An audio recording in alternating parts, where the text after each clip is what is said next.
ರಾಷ್ಟ್ರೀಯ ಹೆದ್ದಾರಿ 69ರಲ್ಲಿ ಸಿರಾದಿಂದ ಬೈರೇನಹಳ್ಳಿಯವರೆಗೂ ರೂಪಾಯಿ 1,000 ಕೋಟಿ ವೆಚ್ಚದಲ್ಲಿ ಒಟ್ಟು 52 ಕಿಲೋಮೀಟರ್ಗಳ 4 ಪಥಗಳ ಗುಣಮಟ್ಟದ ರಸ್ತೆ ನಿರ್ಮಾಣಕ್ಕೆ ಕೇಂದ್ರ ಸರ್ಕಾರ ಸಾರಿಗೆ ಮತ್ತು ಹೆದ್ದಾರಿಗಳ ಸಚಿವಾಲಯವು ಅನುಮೋದನೆ ನೀಡಿದೆ ಎಂದು ಕರ್ನಾಟಕದ ವಿಶೇಷ ಪ್ರತಿನಿಧಿಯಾಗಿರುವ ಟಿ.ಬಿ. ಜಯಚಂದ್ರ ಅವರು ಮಾಧ್ಯಮದಲ್ಲಿ ಪ್ರಕಟಣೆಯನ್ನು ತಿಳಿಸಿದ್ದಾರೆ.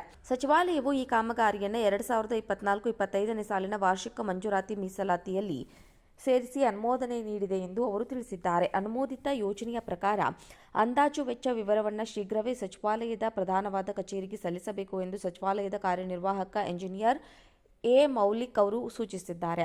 ಸಿರಾ ತಾಲೂಕಿನ ಈ ಪ್ರತಿಷ್ಠಿತ ರಾಷ್ಟ್ರೀಯ ಹೆದ್ದಾರಿ ನಿರ್ಮಾಣಕ್ಕೆ ಅತಿ ಶೀಘ್ರದಲ್ಲಿ ಟೆಂಡರ್ ಕರೆದು ಮುಂದಿನ 3 ತಿಂಗಳಲ್ಲಿ ಕಾಮಗಾರಿಗೆ ಚಾಲನೆಯನ್ನು ನೀಡಲಾಗುವುದು. ನಿಗದಿತ ಸಮಯದಲ್ಲಿ 4 ಪಥದ ರಾಷ್ಟ್ರೀಯ ಹೆದ್ದಾರಿ ಕಾಮಗಾರಿಯನ್ನು ಪೂರ್ಣಗೊಳಿಸಲು ಅಗತ್ಯ ರೂಪುರೇಷೆಗಳನ್ನು ಸಿದ್ಧಪಡಿಸಲಾಗಿದೆ ಹಾಗೂ ಈ ಯೋಜನೆಗೆ ಅಗತ್ಯ ಹಣಕಾಸಿನ ನೆರವು ಸಹ ದೊರೆತಿದೆ. ಈ ರಾಷ್ಟ್ರೀಯ ಹೆದ್ದಾರಿ ಪೂರ್ಣಗೊಂಡ ನಂತರ ಸಿರಾದಿಂದ ರಾಜಧಾನಿ ಬೆಂಗಳೂರು ಹಾಗೂ ಅಂತಾರಾಷ್ಟ್ರೀಯ ಕೆಂಪೇಗೌಡ ವಿಮಾನ ನಿಲ್ದಾಣಕ್ಕೆ ಅತ್ಯಂತ ಕಡಿಮೆ ಸಮಯದಲ್ಲಿ ಪ್ರಯಾಣಿಕರು ಸಂಚರಿಸಬಹುದು ಹಾಗೂ ಸರಕು ಸಾಗಣೆಗಳನ್ನು ಮಾಡಬಹುದು ಎಂದಿದ್ದಾರೆ. ಪ್ರಧಾನಮಂತ್ರಿ ನರೇಂದ್ರ ಮೋದಿ ನೇತೃತ್ವದ ಎನ್ಡಿಎ ಸರ್ಕಾರದಲ್ಲಿ ಕೇಂದ್ರ ರಸ್ತೆ ಸಾರಿಗೆ ಹಾಗೂ ಹೆದ್ದಾರಿ ಸಚಿವ ನಿತಿನ್ ಗಡ್ಕರಿ ಅವರು ಈ ಯೋಜನೆಗೆ ತುಂಬಾ ಸಹಕಾರ ಕೊಟ್ಟಿದ್ದಾರೆ. ತಾವು ಸಹ 4-5 ಬಾರಿ ನಿತಿನ್ ಗಡ್ಕರಿ ಅವರನ್ನ ಭೇಟಿ ಮಾಡಿ ಈ ಯೋಜನೆ ಬಗ್ಗೆ ಚರ್ಚಿಸಿ ಈ ಪ್ರತಿಷ್ಠಿತ ರಸ್ತೆಗೆ ಅಗತ್ಯ ಹಣಕಾಸು ನೆರವು ಹಾಗೂ ಅನುಮತಿಯನ್ನು ತ್ವರಿತವಾಗಿ ಪಡೆದಿರುವುದಾಗಿ ಟಿ.ಬಿ. ಜಯಚಂದ್ರ ಅವರು ತಿಳಿಸಿದ್ದಾರೆ.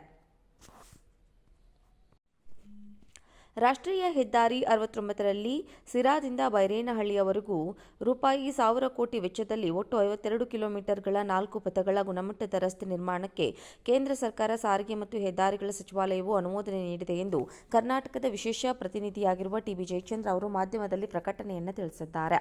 ಸಚಿವಾಲಯವು ಈ ಕಾಮಗಾರಿಯನ್ನು 2024-25ನೇ ಸಾಲಿನ ವಾರ್ಷಿಕ ಮಂಜೂರಾತಿ ಮೀಸಲಾತಿಯಲ್ಲಿ ಸೇರಿಸಿ ಅನುಮೋದನೆ ನೀಡಿದೆ ಎಂದು ಅವರು ತಿಳಿಸಿದ್ದಾರೆ. ಅನುಮೋದಿತ ಯೋಜನೆಯ ಪ್ರಕಾರ ಅಂದಾಜು ವೆಚ್ಚ ವಿವರವನ್ನು ಶೀಘ್ರವೇ ಸಚಿವಾಲಯದ ಪ್ರಧಾನವಾದ ಕಚೇರಿಗೆ ಸಲ್ಲಿಸಬೇಕು ಎಂದು ಸಚಿವಾಲಯದ ಕಾರ್ಯನಿರ್ವಾಹಕ ಎಂಜಿನಿಯರ್ ಎ. ಮೌಲಿಕ್ ಅವರು ಸೂಚಿಸಿದ್ದಾರೆ.